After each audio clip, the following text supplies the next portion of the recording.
السلام علیکم ورحمت الله وبرکاتہ. نن چې د کوم اپلیکیشن باره کې خبره کوو کنه هغه د ګوګل میپس.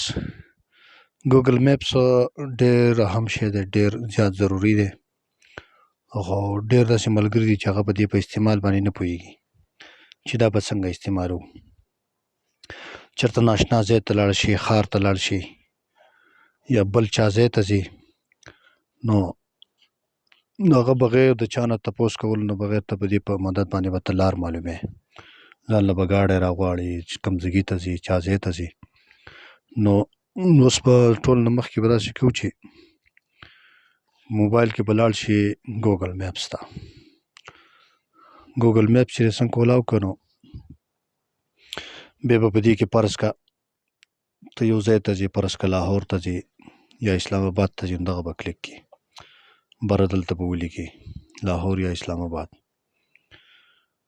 خو د ټولو نه مخکې چې کله هلته ځې نو ګوګل میپس کولاوې نو ټول نه مخکې به دا لوکیشن چې کوم دی، لوکیشن چې ورته لیکلی دی موبایل کې، خپل د موبایل لوکیشن به ټول نه مخکې آن ساتئ. لوکیشن چې دې آن که نو بیا به دلته تاله دا ډایرکشن راوړي، ډایرکشن باندې به کلیک کړي، د هغه ځای نوم به ورته ولیکي او بیا به ډایرکشن باندې کلیک کړي. ډایرکشن باندې څنګه کلیک کړو دلته به لاندې تاله ټول ډیټیل راوړي. ګوره دا 9 هاور لکه 9 ګنټې او 33 منټه دي چې د لاهور ته تقریبا دونه سفر دی. بیا به ګیټ سټارټډ وي، سټارټ چې پسې ووي نو څنګه ګاډي کې یا چېرته سفر په پیاده ځي په ګاډي کې چې په دې کې ډېرې اپشن وي، لارۍ نو د دې ځای نه به ته روان شي او دا به تا ته ټوله لاره ښیي. یا چېرته په ښار کې ته وایې چې چېرته جومات ته ځم، هسپتال ته ځم، دلته به ولیکي هاسپټل، HSPIT هاسپټل به ولیکي. هاسپټل چې څنګه ولیکي نو لاندې دلته په کیبورډ کې چې کوم سرچ دی په دې باندې به کلیک کړي.